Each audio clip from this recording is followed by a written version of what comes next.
Welcome you all for another insightful event of SUG Kuala Lumpur. So today Sudheer Kumar Suggu is going to show the progressive web apps in Sitecore. Yeah, yes, Sudhir. So he is working in Kimberly Clark as a solution engineer. So another maybe the 30 minutes to 45 minutes. Okay, he's going to show us about the progressive web apps. So yes, Sudhir, okay, you can start the session. Yeah. Hi, everyone. Uh, Good afternoon. First of all, thank you for the SUG Kuala Lumpur for the team for giving me the opportunity for delivering the presentation today. And so before today we are going to talk about progress web apps that we have it in Sitecore. Uh,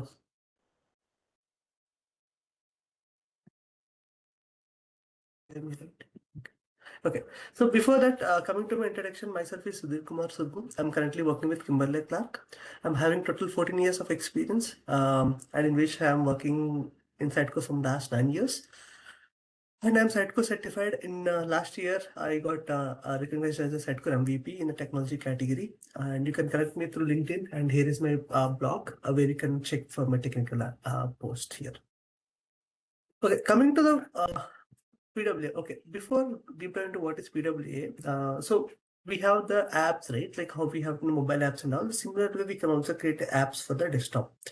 Uh, because sometimes we if there is any application that we have in the website, right, in that we wanted to make the people to have it as an app, like how we have the Teams, how we have like Outlook and all. Similarly, we can also have this as an app in the website, so that they can easily access the app, and this has a use cases where we can have it for any kind of product finder, name finder, any kind of like calculators that we have, any tools that we have in the website.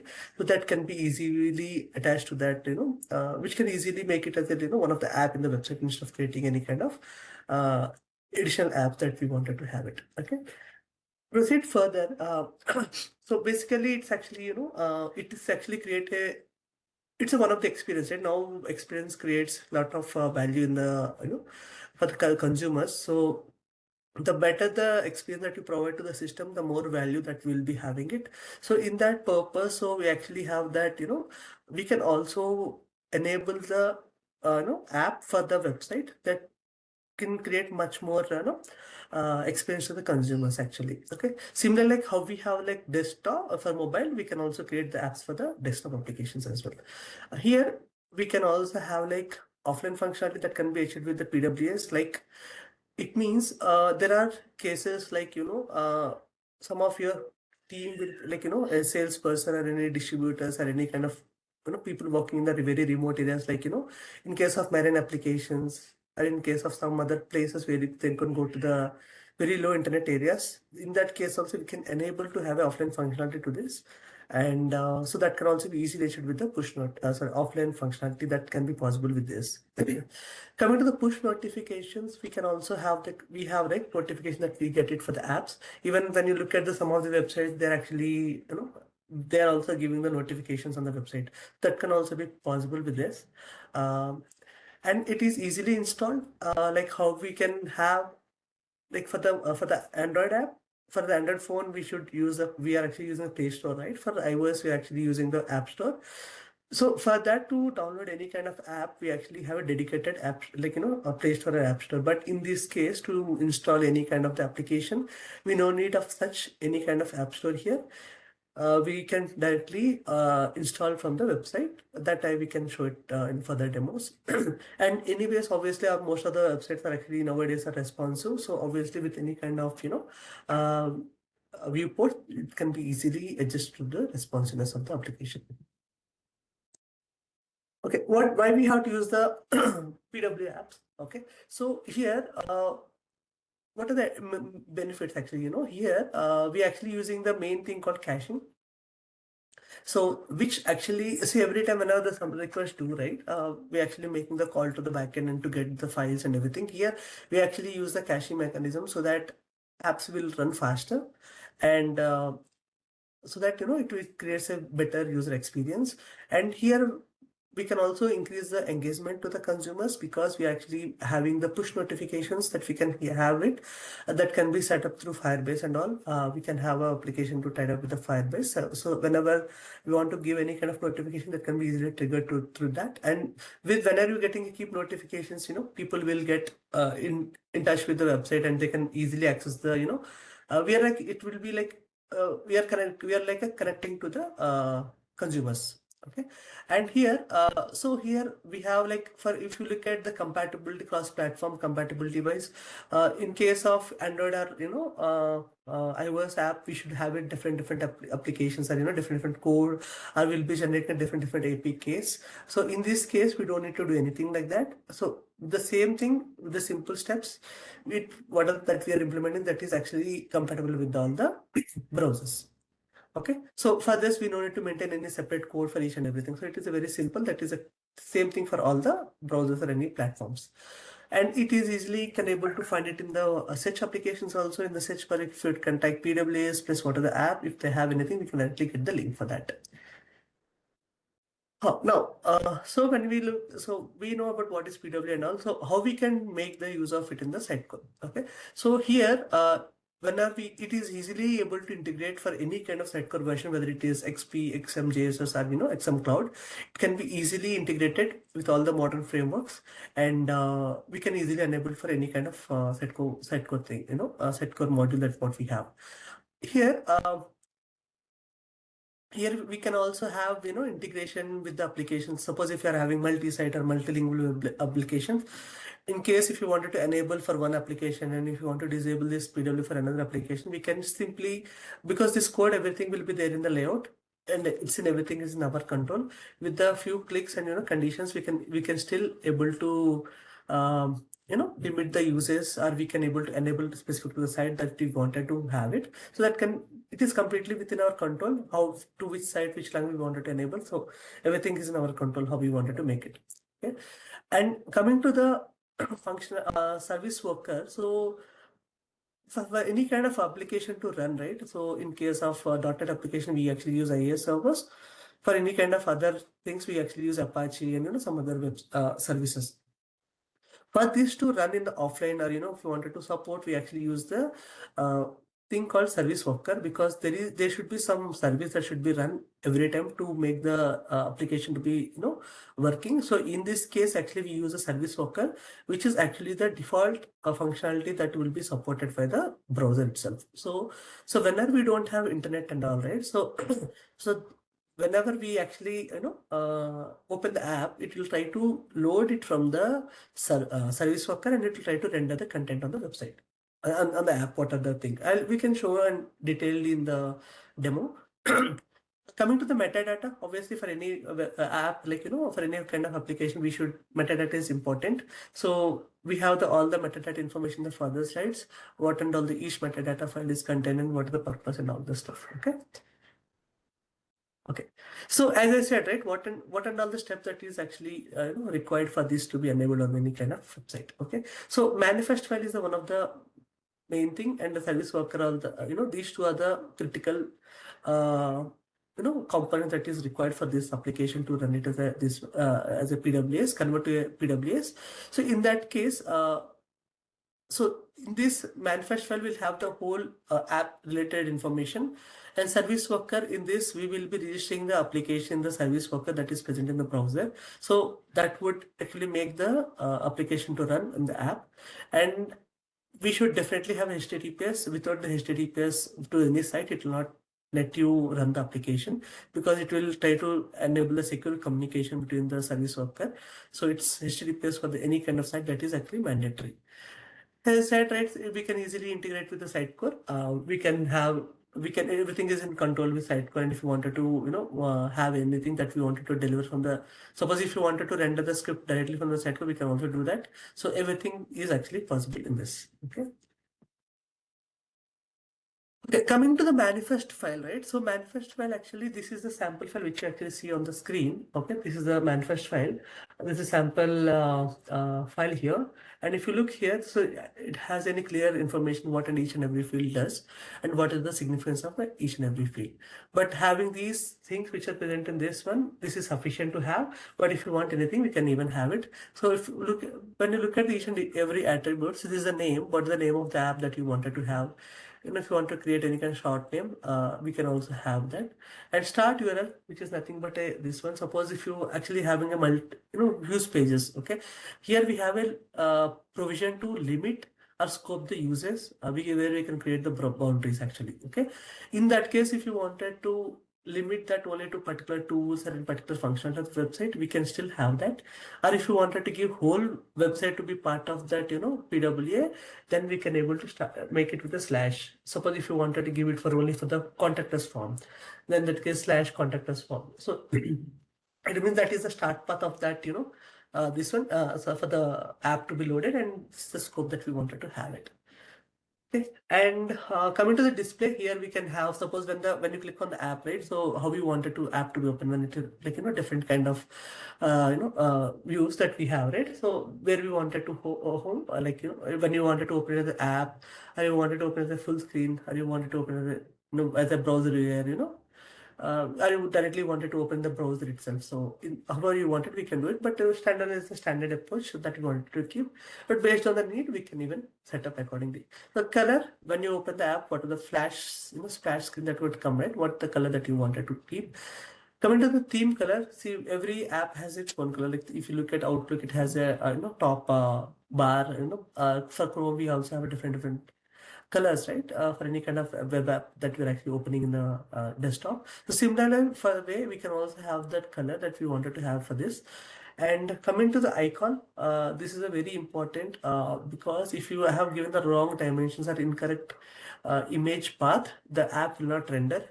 Because we thought, okay, sometimes when we do application, we actually ignore the images provide. But here, image plays a very crucial role here. If we ignore giving the image, it will not let you to open the app. It will not even work. So this is very important when you give the image.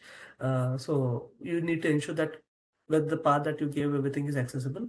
So this is, even I face the issue when I'm setting it up. I just gave some dummy image, but it did not work. When I give the right image, then it started working. Okay, coming to the orientation, so like similarly, we have portrait and landscape mode. What are the ways that we wanted? We can have that. And the scope, as I said, right, we can limit the uses of the app. If we can set the boundaries, also we can do that. That can be kept here. But right now, I just kept it slash because if right now I'm not giving any scope for this. Okay, and here we can also create the what is the language for the app and description. What the description for this? And here this also support left to right and right to left. Like for if you look at Arabic sites and all, right, for the UAE sites and all, it will be support right to left. So in that and all is being supported here. And if we have any kind of related app, see, nowadays most website is also having its mobile apps also, right? If we have anything, that we should give it true. Otherwise, if you don't have anything, false. If we have anything that will make it true, then we can give the link for that to respect to Play Store or App Store, so that it would help us to um, have the relationship between the applications. Okay, moving further, let's look at the demo. Just bring back the screen.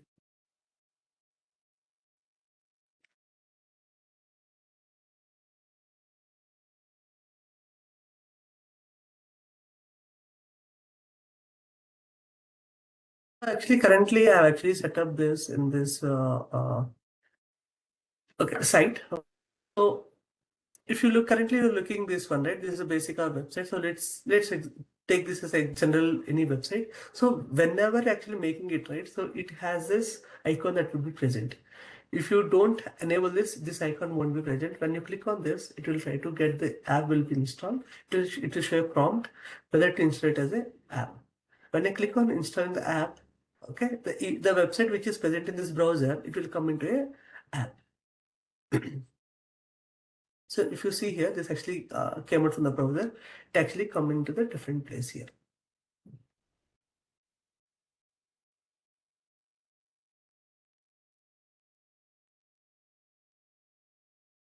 How it looking. So this is what I'm saying, the name and color and all those things. So the based on the details that we gave in the manifest file, that will render according to that. Okay. Now actually I'm closing it again. I'm actually opening the browser. So currently we already have that app installed. Again, I'm trying to open it again. So it will show, okay, whether we have installed it or not. If we install it, will show whether it is actually installed. Uh, Click on open install. So it will try to install it. Now it is not getting installed because we already have the app installed. Okay, where this got installed, if you see, there is icon is created on my desktop. Okay, this is the name that I gave here. Okay, with this icon, it will be created on my desktop, and it will try to open it. Now, actually, what I do, I'll just close the application.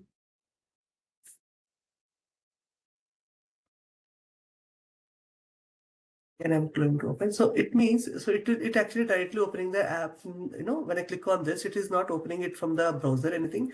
It's trying to open it in the directly in the app itself, like how we have that, desktop app. Right? Similarly, we can have it. Suppose we don't want, okay, how we can uninstall it. Here we can come here and we can uninstall it, okay. When you uninstall it, it will ask you to remove the, whether the data and all from the Chrome browser, and we can uninstall it. When I install it, I think the icon which you see is also that is also get uninstalled.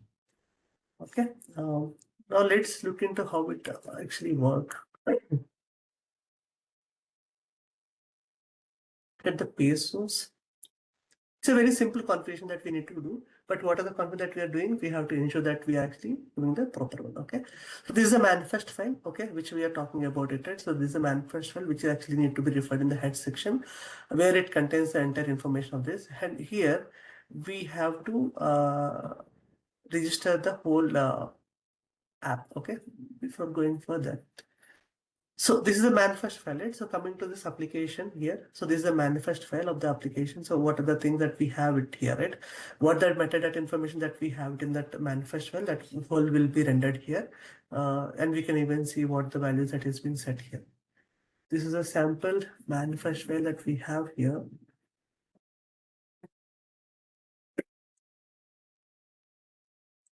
Okay, so if you look at my manifest file, right, so this is the detail that I actually given for this. So with this data, actually it's trying to render the manifest file here. Okay, this whole information what we gave here, it will open. And if you click on this also, it will try to open the manifest file here. Okay. Coming to the next part of this, actually, if you look at here, the page source, we are talking about the service worker. This is another file. Okay. In this service worker, if you look at this is the service worker file. Here, what are we trying to do is actually, we are actually trying to register in the service worker file. Everything is a front-end driven. So if you look here, this is the JS file which I actually have. Here in the service worker, we're actually trying to register this JS functionality here. So, we're actually registering it. So now we look at the JS file here. Before that, I'll show what is the JS file here. Okay. If you look here, I'll just remove everything. I've already uninstalled. Okay.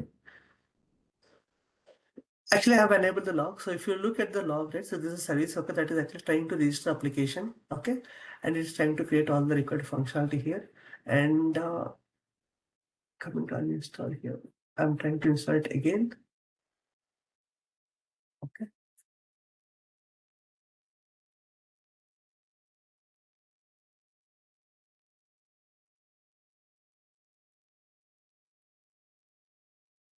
Coming to the service worker. So this is a service worker where we will be having it here. In this, we will be checking, okay, what is the, here we will check all the see all registrations here. Here, if you look for the site, you see this is actually registered here. You see registered. If we are not registered, it will be showing it as registered. But in this case, we already registered here. That's why it is actually registered here. It will show the what is the process and work status active worker. Sorry.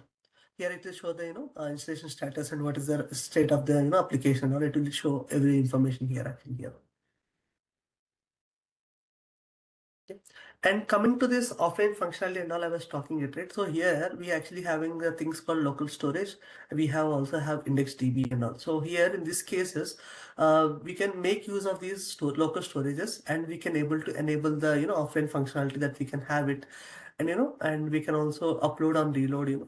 So even in that case, when you're making it as offline functionality, it will try to render and it will try to store everything here. Okay, we can make use of these index DBs or some, with local storage, we can able to do that. Uh, Before that, I will show what exactly the service worker file will be there. So here, actually, if you look here, this is the cache name. This is the default cache name.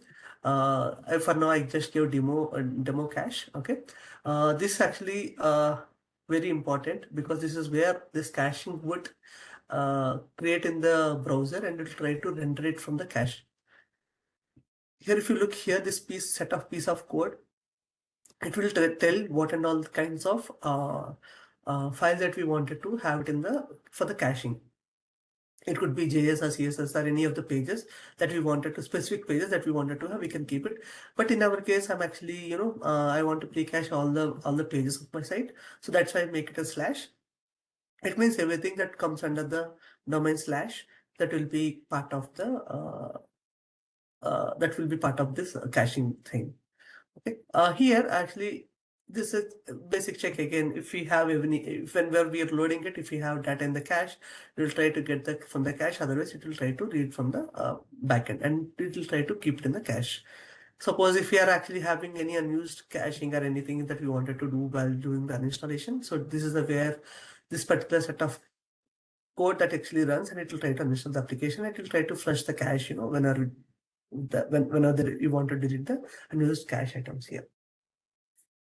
Okay, so making use of these, we can issue the offline functionality, and with the push notification, we can also integrate with the Firebase. But we actually enabled for some of the applications here within our company. But I can't show all of these because of this security purpose. So, but you make use of index DB to make it enable for the offline functionality and all the stuff. Okay, so now where have we actually kept these files? And we actually keep these files in this site to directory. Here in this, we have this manifest file, and we also have the demo service worker file. I can keep it. We can even maintain a folder structure that we wanted. It's again, all we have to ensure that, what are the path that we gave here that need to be have a proper path. So suppose if you're actually having this app for multiple websites, multi-site, then we found it because we have to maintain separate for each and every web application site. We have to maintain it, otherwise it will create issue. So to maintain separate, we have to maintain the folder structure with the proper naming conventions for this.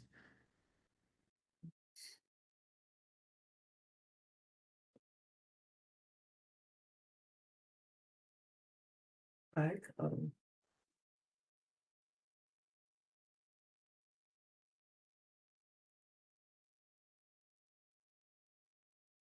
Okay. So as I said, right, it is actually uh, it can be compatible with any kind of browser. Basically, how it works actually, before I get into that. So basically what it does actually, whenever actually clicking on this icon, right? See, this will actually not run from this. So whenever you're clicking on this, it will try to hit the browser. It will try to hit the browser because this service worker is present in the particular browser. From there, it will try to render it actually. So this is what the establishment that will have. So for that, we can have this because every company or any of the organization will have its own default browser. But right now this is actually supported for all of these except the Mozilla. Mozilla does not, Firefox does not support it by itself. For that we have to ensure we have to install an extension that is for PWA for Firefox. We have to install that extension to make it any of the application to run as a PWA when we converting it. But in case of for all of these we can be easily integrated. In case of Safari, there is a thing on the address bar, there is a share icon. When you click on the share icon, when you click on the dock, it will try to get into the taskbar underneath of this. For in case of Edge, I'll just show. Because in most of the organization, Edge and Chrome are the default things.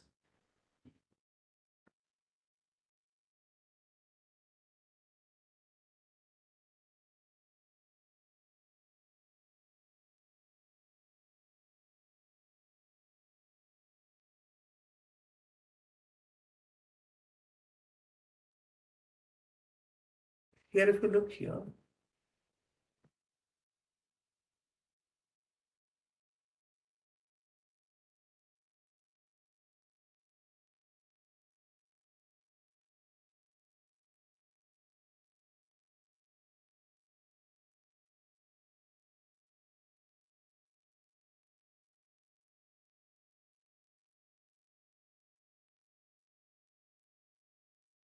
yeah, right. We have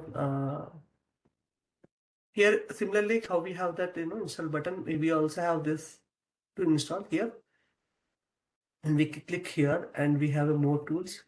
And here with this new there's a thing called app, and it will also show install the app demo app. So we can use any of the option to install it.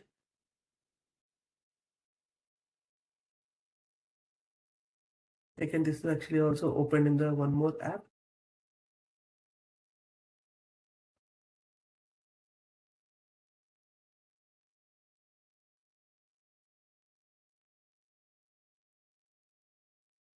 This you look here, this is actually loading from the edge. This we have it is actually loading from the Pro. We can even have multiple apps running from uh, yeah, again, here we can also just uninstall, come here, more tools, and we can also do the uninstall and all. But yeah, this can be supported here with any of these browsers, and it can be of any screen resolution or what other thing. But again, that's all depends on the how the application that renders and all the stuff. Okay. So this is actually irrespective of the browser or anything that it is easily, irrespective of the browser that we're actually using, it can be easily compatible with all of them. Now, what we need to ensure when we are actually creating this thing, right? So we have to ensure this actually using the HTTPS because we're actually enabling the worker functionality, right? So for that, we should have a secure connection to make it enable as a, proper PW because actually we are interacting with the data and all that stuff. So we need to always ensure the HTTPS. We need to ensure the caching strategy we have to use, we always need to have that latest JS and CSS files because sometimes what would happen if you not mention the versioning and all, whenever you do any kind of, when you push new code, these apps will not take that latest CS and JS functionality unless you gave not only this app any even for the browser also it will not take it unless we maintain any versioning. So for that we actually use the bundling and all we actually attach that versioning at end of the file for CS and JS. So we need to ensure that files that we are actually maintaining that should have the versioning so that cache would take that to the latest files and it will render and it create a seamless performance of that. Okay, and in the manifest file, update files and also again we have to ensure the latest files are being updated. That is manifest file service worker file because this is a crucial file where we need to have it. And obviously this is actually compatible with all the devices and all. And here see, even why we have to use this PW because if you look right, recent in many of the web application, if you look like even YouTube also, even for the IRCTC and many of the applications, they're actually enabling it the PWAs because this is a very, it creates much user experience. It's a, see always when whatever we do for the website, right, it's all about the experience that we wanted to have it. So this is additional feature, additional experience that we are actually giving it so that they are actually keep connected because if you're having similar site for 3 or 4 websites right it's very tough to remember so in that case if you have this app installed I think they can keep that on the desktop and they can with the click it can be open and they can go to any of the things so it is actually handy. And also it has the notification so which we can give the which we can have the engagement better engagement with the consumers. And here everything is in control with the Sitecore and where we have it in the solution where we can have it in the project we can have that so it can be easy to do the any kind of deployments and also I think deployment wise it's a general how we do the file deployment similar way we can do it again it varies from JSS and the XM cloud so we have to based on the architecture we'll be pushing according to that but yeah it's a physical file. In case of normal XML XP, it will be part of the layout and all, but in case of front-end driven section, it will be part of that respect to React component or somewhere we can have it. As I said, so it's a one of the good choice to in the modern application. So this would create a lot of user experience and which would make our better access and we can have better user engagement for this. Yeah. I'm done with the session, and yeah, floor is open for the questions if anyone has.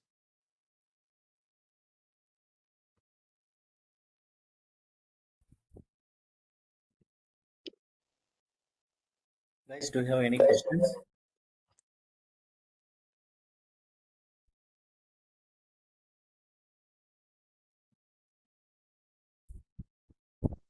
I think silence means no.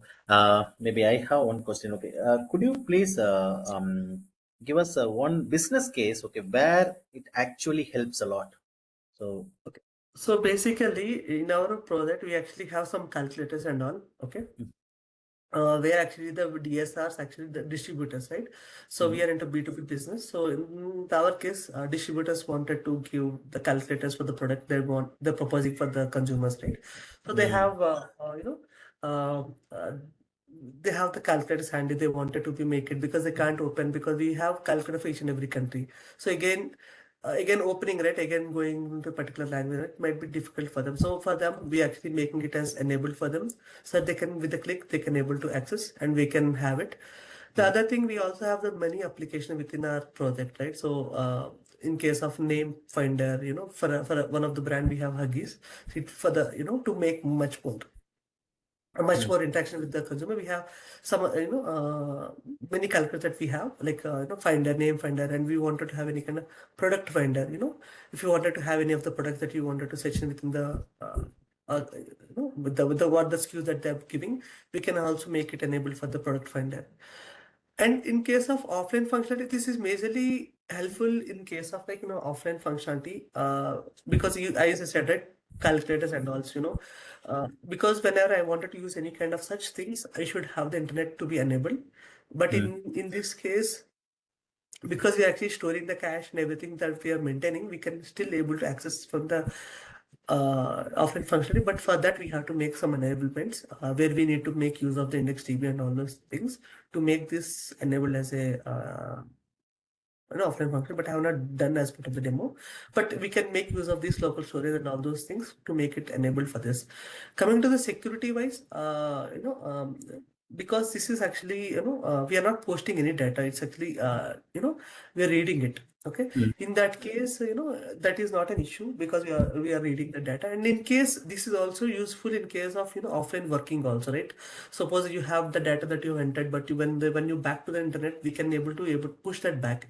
In that case, we can able to do that. In that case, coming to the security, because this is not enabled for all the offline function is not enabled for all the users. It's actually done for the internal users only. It's not for the mm, external hosting, because this actually, if they wanted to post, obviously, general consumers don't take this, use it in offline mode. Right? Basically, it's for the our company people who will be using it for to show to any of the employee, salesperson or anything, that they will be doing it. In that case, it's completely in their control, right? So we can, that's not a problem. We can have that offline upload of the data also. Everything is present in this. We can extend this further. okay. So it shows The your deep another main understanding thing about it actually to because. make it, main thing actually to make it, see, now we have many of the, you know, multiple apps, right?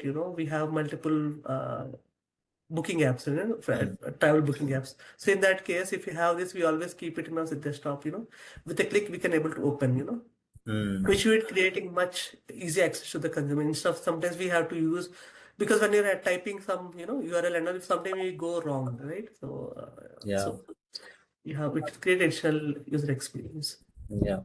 Maybe some new request and all. Okay, maybe you are getting the notifications you explained, right? Okay, through the Firebase. Yeah. Mm, Yeah. So that, because now you see, right, now most of the, if you look at any of the, even Flipkart also has notifications. Even for if you look mm, at majorly, if you look at the any news apps yeah. like Hindu, Times of India, and all, they have that notification that it will be Yes. enabled. So Yes. whenever any news New comes, right, news. Yeah. it Yeah.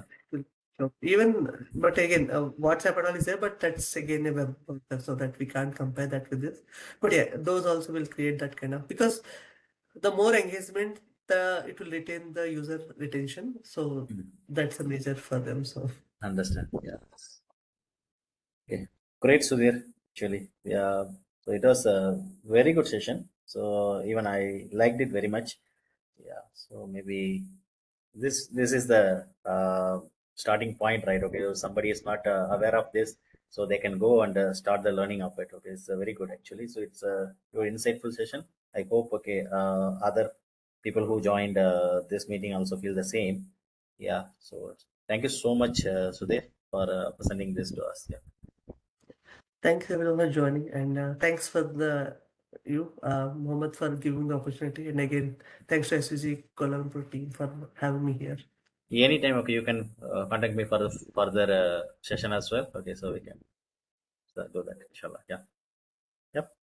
Here for joining. Yeah. Thank you all. Thank you, Sudhir. Thank you so much once again. Bye.